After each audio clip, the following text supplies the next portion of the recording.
We live in a time of siege. You don't see the soldiers outside your door, but you feel their presence every time you look at your phone.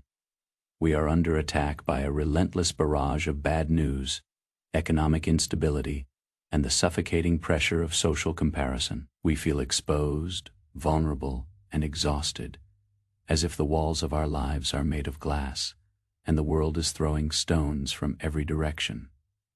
We try to fix the world so we can finally feel safe, but the world is too big and too chaotic to be fixed.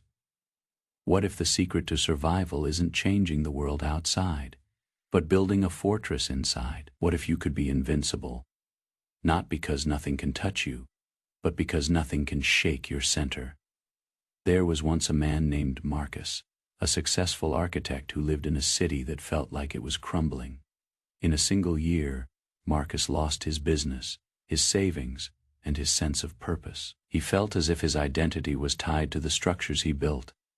And now that they were gone, he was nothing. He spent his nights staring at the ceiling, paralyzed by the fear of what the morning news would bring. He felt like a refugee in his own life, constantly running from the shadows of adversity. One afternoon, while clearing out his grandfather's old library, Marcus found a weathered, leather-bound journal. It contained the writings of a man who had lived 1800 years ago, an emperor named Marcus Aurelius. This emperor spent most of his reign at war, facing plagues, betrayals, and the collapse of an empire. Yet, his words were not filled with panic or anger. They were filled with a strange, profound peace. In these pages, Marcus discovered the concept of the inner citadel. The emperor wrote that while we cannot control the events that happen to us, we have total sovereignty over our own minds. He taught that the mind is a fortress, and no matter how many enemies surround the walls, they cannot enter unless we open the gates. Marcus realized that he had been living with his gates wide open. He had allowed every market crash, every critical comment, and every fear about the future to walk right in and set fire to his peace of mind. He was a master builder of external skyscrapers, but he had neglected the architecture of his own soul.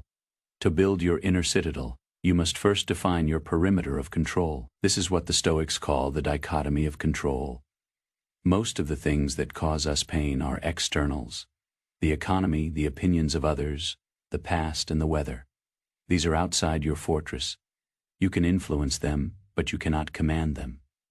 When you worry about them, you are wasting your resources defending land you do not own. Inside your fortress is your perception. You alone decide what an event means. You alone decide your values. You alone decide your next move. This is where your true power lies.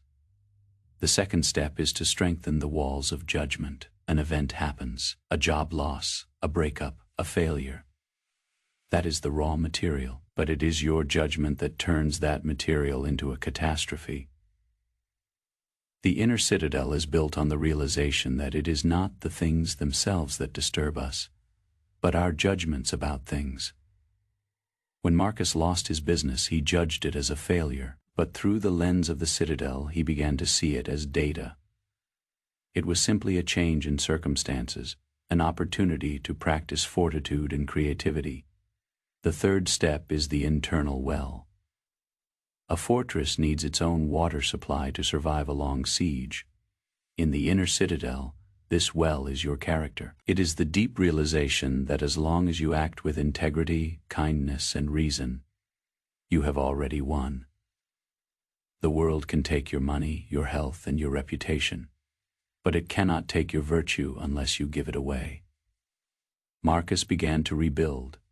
He didn't start with a new company. He started with a new morning ritual. Before he looked at his phone, he would remind himself, "Today I will face difficult people, unexpected problems, and unfair news. I cannot stop them from happening, but I can choose not to let them inside my walls." Slowly, his unshakable center began to return. When the world threw a stone, it didn't break his glass walls anymore. It hit the solid stone of his character and fell away. He found that by being emotionally self-sufficient, he actually became more effective in the world. He was no longer reacting in fear. He was acting with clarity tonite. I want you to look at the chaos in your life. Stop trying to silence the noise outside. Instead, start building the silence inside. Every time you choose to focus on your effort instead of the outcome, you are laying a stone. Every time you choose to respond with kindness instead of anger, you are strengthening the gate. The world will always be turbulent. The storms will always come. But you are not a victim of the weather. You are the commander of your fortress. Build your citadel. Reclaim your sovereignty. Because when you are solid on the inside, the world outside no longer has the power to destroy you. You are the master of your own peace.